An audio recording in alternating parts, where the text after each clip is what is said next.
मीरा भाईंदर महानगरपालिकेच्या महापौरपदी भाजपाच्या डिंपल मेहता यांची निवड झाली आहे। झालेल्या निवडणुकीत त्यांनी 79 मते मिळवत महापौर पदावर बाजी मारली। मात्र या निवडीनंतर शहरात भाषिक वादाला तोंड फुटले असून मराठी एकीकरण समिती आणि महाराष्ट्र नवनिर्माण सेनेने तीव्र विरोध दर्शवला आहे।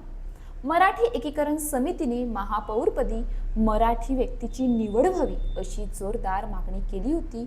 मात्र भाजपाने या मागणीकडे दुर्लक्ष करत अमराठी उमेदवार असलेल्या डिंपल मेहता यांना उमेदवारी दिली आणि त्या निवडून आल्या। यामुळे मराठी संघटनांमध्ये तीव्र नाराजी पसरली आहे। डिंपल मेहता यांच्या निवडीची घोषणा होताच सुभाषचंद्र बोस मैदानावर मराठी प्रेमी संघटनांनी जोरदार निदर्शने केली। मराठी पौर आमची गरज आमचा अधिकार अशा घोषणांनी परिसर दणाणून गेला। आंदोलकांनी महापौराच्या विरोधात मोर्चा काढण्याचा प्रयत्न केला असता पोलिसांनी हस्तक्षेप करत काही आंदोलकांना ताब्यात घेतले। यावेळी आंदोलक आणि पोलिसांमध्ये झटापटी झाली। मराठी एकीकरण समितीचे अध्यक्ष गोवर्धन देशमुख यांनी सत्ताधाऱ्यांवर तीव्र टीका केली। हे मराठी राज्य आहे। 107 हुतात्म्यांच्या बलिदानातून महाराष्ट्र निर्माण झाला आहे। अशा राज्यात जाणीवपूर्वक मराठी माणसाच्या नाकावर टिचून अमराठी महापौर बसवला जात आहे असा आरोप त्यांनी केला। मुंबई गुजरातमध्ये जाऊ नये म्हणून आमच्या पूर्वजांनी बलिदान दिले। आता पुन्हा संघर्षाची वेळ आली आहे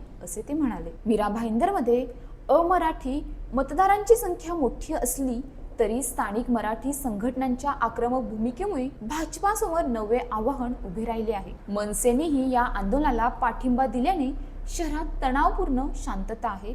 कोणताही अनुचित प्रकार घडू नये यासाठी महापालिका मुख्यालय आणि परिसरात कडेकोट पोलीस बंदोबस्त तैनात करण्यात आला आहे। अशाच ताज्या बातम्यांसाठी आमच्या न्यूज पोलीस रिपोर्टर चॅनलला लगेच सबस्क्राईब करा आणि बेल आयकॉन दाबायला विसरू नका।